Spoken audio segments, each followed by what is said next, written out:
चलिए आगे बढ़ेंगे, जहां आपदा प्रतिक्रिया बल सम्मेलन को संबोधित कर रहे केंद्रीय गृह मंत्री अमित शाह क्या कुछ कह रहे हैं, सुनाते हैं आपको। एप्स बनाना और ओवरऑल कोऑर्डिनेशन नीति विषयक विषयों का एनडीएमए ने बहुत अच्छा किया है। और एनडीआरएफ की मैं बात करता हूं तब मेरे ही विभाग के तहत काम करने वाला संगठन है, मगर मैं बेझिझक होकर कह सकता हूं कि पूरे देश में एनडीआरएफ ने अपनी एक छवि बनाई है, ख्याति भी अर्जित की है और सम्मान भी प्राप्त किया है। और एनडीआरएफ के संरचना में एसडीआरएफ का भी बहुत बड़ा रोल रहा है। एसडीआरएफ के जवानों को एनडीआरएफ के तर्ज पर ट्रेन करने के लिए भी एनडीआरएफ ने बहुत बड़ा काम किया है।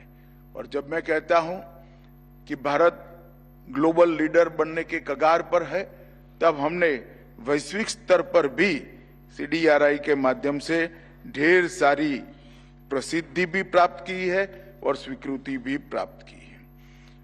मित्रों, ये 10 साल के अंदर डिजास्टर रिस्पांस के लिए ये दशक जो है बड़ा परिवर्तनकारी दशक माना जाएगा।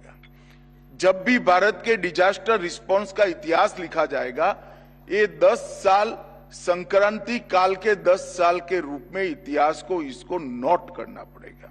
ये 10 साल में क्षमता, गति, दक्षता और सटीकता, ये चारों क्षेत्रों में हमने बहुत नोंदपात्र सिद्धियां हासिल की हैं।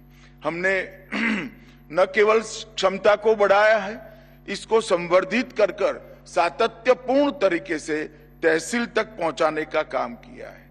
हमने गति का भी ध्यान रखा है, क्योंकि डिजास्टर मैनेजमेंट के किसी भी काम में गति का बहुत महत्व होता है। समय पर डिजास्टर मैनेजमेंट का काम होना और लोगों को बचाना, ये सबसे महत्वपूर्ण है। हमने आधुनिक से आधुनिक तकनीक और समर्पित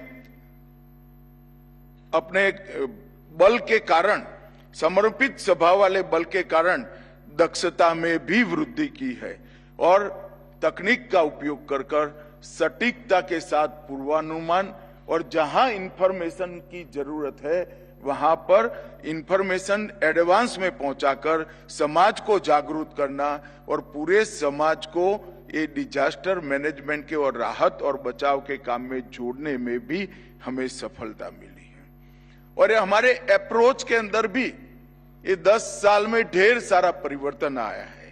पहले अप्रोच सिर्फ राहत केंद्रित होता था, डिजास्टर आते थे, बचाव की कोई ना कार्य योजना होती थी ना बचाव का उद्देश्य होता था।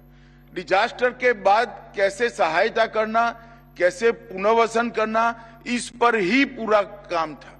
इस दशक की शुरुआत में हम मिनिमम कैजुअलिटी तक पहुंचे और दशक की समाप्ति होते थे जीरो कैजुअलिटी को हमने सफलता के साथ प्राप्त कर कर पूरे विश्व को अजूबा में डाला।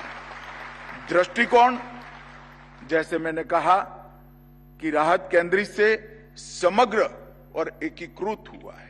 आने वाले समय के डिजास्टर की संभावनाओं को भी भांपकर एडवांस में ही इसके लिए रिसर्च करना, दुनिया भर में जो इस क्षेत्र के अंदर अलग अलग प्रकार की विचार चल रहा है, इसको संकलित करना और हमारे देश की भौगोलिक स्थिति को ध्यान में रखकर हमारे देश के अनुकूल बनाकर इसको पहुंचाना ये बहुत महत्वपूर्ण है।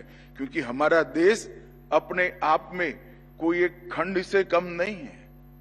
आप आसाम के समस्याओं को देखेंगे तो अलग प्रकार की है, गुजरात की देखेंगे तो अलग प्रकार की है, उड़ीसा की समस्याओं को देखेंगे तो अलग प्रकार की है, पहाड़ों की समस्याएं अलग प्रकार की है और मध्य भारत और दक्षिण भारत की समस्याएं भी अलग प्रकार की हैं। और हमने हमारे प्रयास को रिएक्टिव की जगह प्रोएक्टिव करने में भी बड़ी सफलता प्राप्त की है।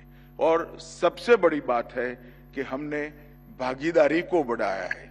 सरकार, पहले केंद्र सरकार अकेले सोचे, इसकी जगह केंद्र सरकार, राज्य सरकार और स्थानीय इकाई है, ये सभी एकीकृत तरीके से डिजास्टर का सामना करने के लिए आगे आए हैं और अब मोदी जी के नेतृत्व में एक कदम